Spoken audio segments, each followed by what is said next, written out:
Attention famille, voici une infirmière qui ne fait que rencontrer depuis plusieurs jours un de ses patients décédés il y a plusieurs mois de cela. Histoire vraie, l'affaire se passe au Cameroun.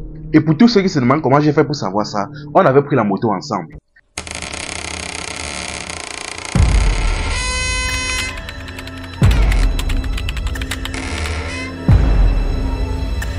Voici la jeune fille en question. Ici, on va l'appeler Alice. Ce qui se passe, c'est qu'Alice était une infirmière dans un grand hôpital de la place au Cameroun. Bon, un jour donc, en allant dans son lieu de service, son médecin en chef donc l'a conduit vers un de ses patients. On lui a dit, voici le patient chez qui tu vas t'occuper tout au long de cette soirée-là. On l'a mis devant le monsieur et quand elle a vu le monsieur, elle était horrifiée. Tout le corps du monsieur était enflé. Entièrement enflé. Un peu comme quelqu'un qui était atteint d'éléphantasie, mais cette fois-ci sur tout le corps. Tout son corps était enflé, comme pour un cadavre. Quand elle a vu ça, elle était horrifiée. Elle s'approche du monsieur en question. Elle demande que, est-ce que ça va? Qu'est-ce qui s'est passé? Le monsieur donc couché sur son lit d'hôpital dit, franchement, il ne sait pas. Il s'est réveillé un matin, il ne se sentait pas bien.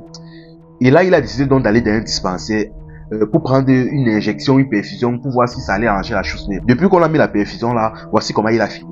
Là, on l'a rapidement amené vers l'hôpital. Elle a dit que ok. Elle a dit que c'est pas grave, elle essaie de le calmer. Elle a dit ça va aller, on va s'occuper de vous. Elle a donc passé comme promis toute la soirée à s'occuper de lui et après avoir terminé son service, elle est rentrée. Sauf que le lendemain, quand elle est retournée à son lieu de service, on lui annonce que le patient dont elle avait la charge hier est décédé. Elle a dit ouais. Elle était triste parce qu'elle avait déjà commencé à sonder, à tisser quelques liens d'amitié avec lui. Elle était triste. Mais bref, elle est habituée à ce genre de situation, c'est passé. Elle est donc retournée dans vacances à ses occupations. Elle s'est occupée d'autres patients. Sauf que un jour donc, en allant à l'hôpital, elle rencontre le patient là en question. Le patient là qui est censé être décédé. Elle rencontre, elle supplie. Le monsieur en question la salue, elle dit elle que c'est comment. Elle supplie, elle regarde, dit que hey. Elle ouvre aussi la main, elle salue. Et là, tout à coup, il vient vers elle. Elle se dit qu'elle hallucine, mais elle voit comment il vient vers elle. Dès qu'il arrive vers elle, elle voit il est bien habillé. Il dit que c'est comment tu vas, ça va bien. Elle dit que oui, ça va. Et toi, comment tu te portes? Il voit que tu es guéri. Il dit que oui, c'est bon, je suis déjà guéri, quoi. Il commence à parler de tout et de rien. Après, il dit que bon, là, je m'en vais au travail. On se voit prochainement. Elle dit que ok, bye. Dès qu'elle parle là, elle reste comme ça, elle se demande, mais que... Elle dit que mais j'hallucine seulement. Est-ce que c'est commence à gratter sa tête? Elle dit que non, peut-être elle a confondu. Sauf que le lendemain, soit encore en allant à l'hôpital, elle rencontre encore et exactement comme hier, c'est lui qui la salue et qui vient vers elle. Cette fois-ci, elle est partie voir une de ses collègues. Elle dit que mais tu te rappelles le patient dont je m'occupais avant-hier qui est décédé là? Il dit que oui. Attends. Il dit que mais attends. Et je ne sais pas qu'est-ce qui s'est passé avec son corps. On dit que non, on a pris son corps, il est parti déposer à la morgue. Non. La famille est en train de prendre ça en charge actuellement. Elle dit que mais je le rencontre chaque jour ici depuis 2 jours. Dès que sa collègue a entendu ça, elle a commencé à crier. Elle a commencé à avoir certaines crises. Elle dit que pardon, elle est quittée sur elle. Bon, vous voyez, certaines femmes s'encouragent. Elle est quittée sur elle. Elle est donc partie voir une autre femme, un médecin en chef. Elle a expliqué la situation. Bon, le médecin a écouté un peu la situation et après, elle a dit non, j'ai compris. Et elles se sont laissées. Bon, mais vous connaissez les femmes, par derrière, dont la médecin enchaîne, elle est partie expliquer toute la famille, toute la situation à sa famille, à ses copines et consorts. Et c'est ainsi donc que c'est tombé dans les oreilles de la famille du défunt en question. C'est là donc la belle-sœur donc du monsieur qui était décédé est venue la rendre visite. Elle est venue rendre visite à la femme. Elle est que explique-moi un peu la situation. Elle a expliqué la situation, elle est restée tranquille. Elle est que ok, j'ai compris, je vais parler de ça à mon mari. Elles se sont laissées. Quand elles se sont laissées donc, Alice dont l'infirmière recommencer donc à vaquer à ses occupations. Sauf que sa vie n'était plus pareille en fait, parce qu'elle ne faisait que rencontrer le monsieur, le défunt en question, elle ne faisait que le rencontrer. Elle rentre du travail, elle le rencontre. Elle est assise quelque part en train de prendre un pot, elle le voit passer, il la salue. À un moment donné même, un jour donc, en sortant de l'hôpital, elle a encore rencontré, il est venu vers elle, ils se sont salués, elle a dit que c'est comment, il faut même qu'un temps on programme un rendez-vous, on se rencontre, ceci, cela, on festoie un peu, je ne sais pas, elle est que j'ai compris, elle a fait semblant, elle a souri, ils se sont laissés. Quand ils se sont laissés, donc, elle en a eu marre. Elle a finalement décidé d'entrer en contact avec le frère du défunt en question.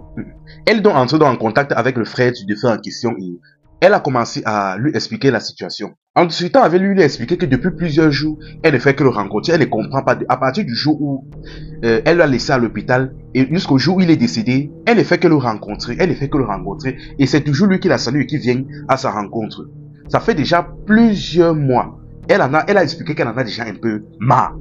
C'est là où le frère du défunt en question explique que tu n'es pas la seule dans cette situation. Comme moi-même où je suis là depuis qu'il est décédé là, je ne fais que les rencontrer. Je ne fais que le rencontrer. Moi-même personnellement où je suis là, je suis dépassé.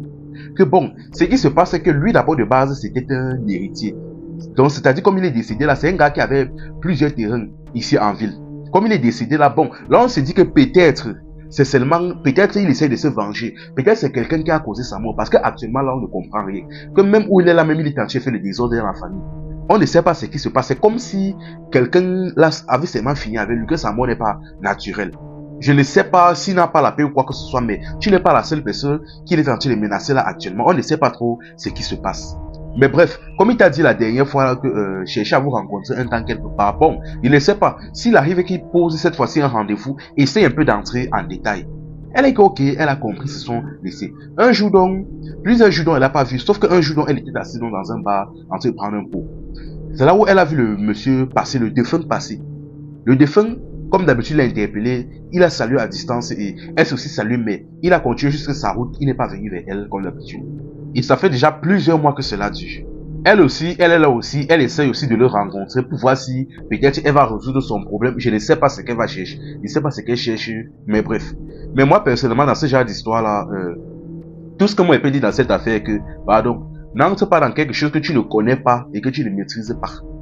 Je dis bien, n'entre pas dans quelque chose que tu ne connais pas et que tu ne maîtrises pas. Pour l'instant, tout ce qu'il fait, c'est te saluer. Salut seulement tu passes ta route.